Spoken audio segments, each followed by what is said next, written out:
There always seemed to be mysterious accidents in Terran space. Ships would go missing without a trace, or would be damaged by seemingly nothing. The in-flight data recorders never showed a hint of anything on sensors.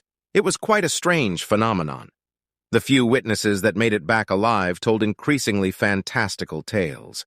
In Lihar mythos, there existed guardian spirits, ghosts who died unjustly and chose to stay behind to protect the innocent. They were said to be vicious in their righteous anger and, of course, invisible to living. The survivors spread rumors that the Sol system was haunted by these spirits who would decimate any evildoers who dared to approach Earth. A few recurring elements often popped up in such stories. Claims of seeing a slight shimmer in the void of space or hearing an angry human voice over the communication systems were common. Their ship would then be either torn apart from all directions or incapacitated and boarded by shadowy figures. At first, the legends did not convince many people. The word of criminals and peasants was not exactly reliable, especially when they were making far-fetched claims. That all changed when our government sent 3 military reconnaissance ships to scout out a potential conquest of Earth, and they just vanished. Word leaked out to the press of the failed operation, and suddenly those ghost stories had a lot more credibility among spacefarers. Smugglers, merchants, and slave transports alike began to avoid the Sol system for fear that they, too, would disappear. Taking a longer route increased expenditure on fuel, but it beat being snatched up by the spirits. I was not one of the believers, though. Ghosts didn't exist, and religion was a hoax, as far as I was concerned. These tales had to be exaggerated, little more than the results of trauma and overactive imaginations. After mulling it over, I guessed that the Terrans had set up some sort of minefield in their systems. I shared my hypothesis with the other generals. I suggested we proceed with the invasion and simply deploy drones ahead of our fleet to activate any traps. After a brief discussion, they unanimously agreed to my plan and selected me to head the mission. It had been my idea, after all. Deployment meant some risk to my life, but I was confident the strategic advice I had given. If this worked out, I would be hailed as a hero throughout the Empire. Conquering an inhabited world was one of the greatest achievements a general could attain. Our fleet spread out into arc formation as we entered the Sol system, and all seemed to be going smoothly. I was on board the command vessel at the rear of the procession, relaying orders to the skirmishers. We unleashed a flurry of drones to lead the way, and sure enough, a series of explosions took them out. No vessels other than our own were in sight or on radar. That must mean I had been right about the mines. If we entered now, before they had time to reactivate them, surely the way would be clear. The thought that the ghost stories might be true briefly crossed my mind. The explosions that obliterated the drones had been oddly precise for prearranged traps, but I quickly chided myself for such foolishness. Ghosts were just superstition. I ordered the fleet onward. There was no sign of trouble, just an eerie silence. Something just felt off about this, and I wasn't sure what it was. Suddenly, communications with the frontline skirmishers were cut off. Our sensors detected an energy burst consistent with an electromagnetic pulse, seemingly originating from nowhere. Plasma bolts scorched our fighters from both flanks, disintegrating their hull plating and shielding.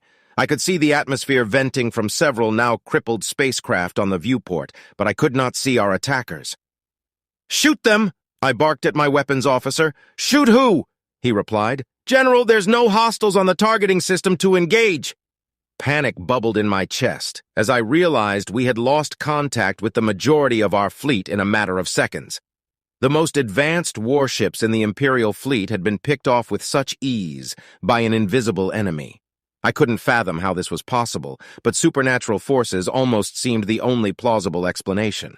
I turned to order a retreat, but a powerful blast jolted the command ship at that instant. The lights went out, and the artificial gravity failed as the computer diverted all power to shields.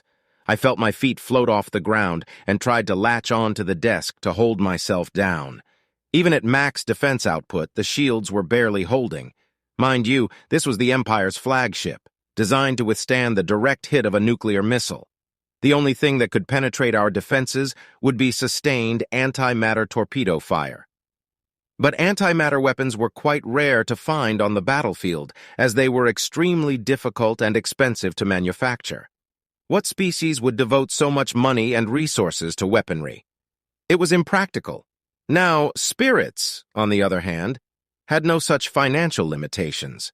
Perhaps they could even summon state-of-the-art ghost ships at will.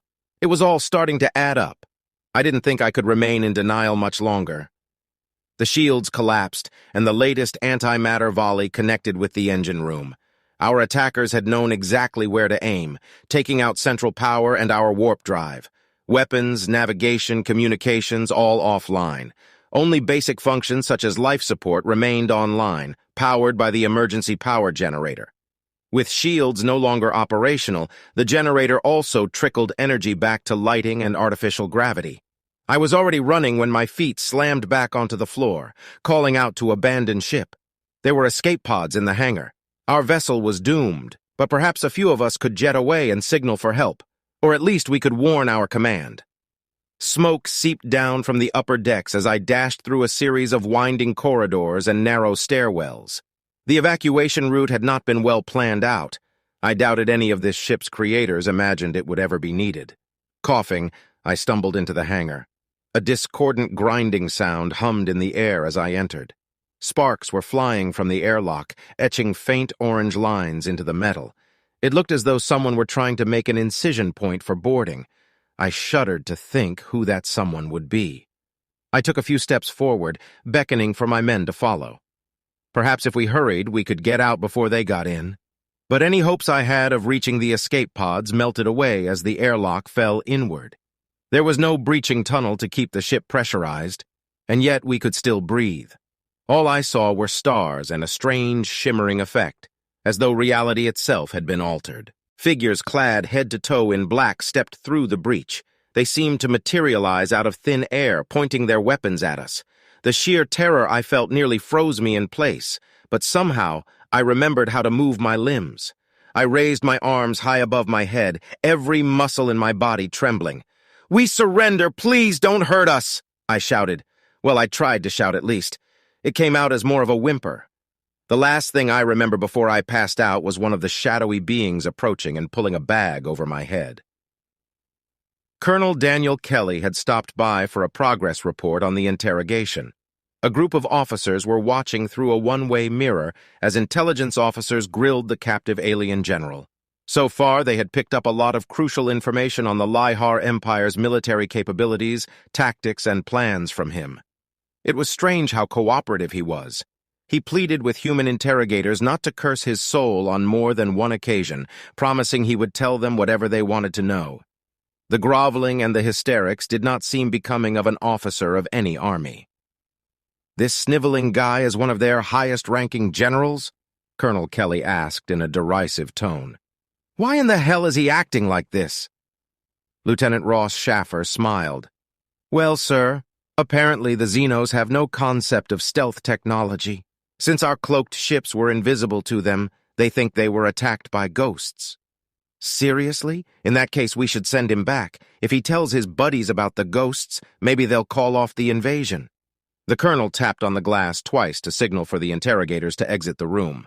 He stepped into the cell, eyeing the gray-skinned alien in his custody. The Lihar general cowered under his gaze. "Well, it looks like today is your lucky day. We're going to send you home on one condition," Colonel Kelly said. The alien looked at him earnestly. "I'll do anything.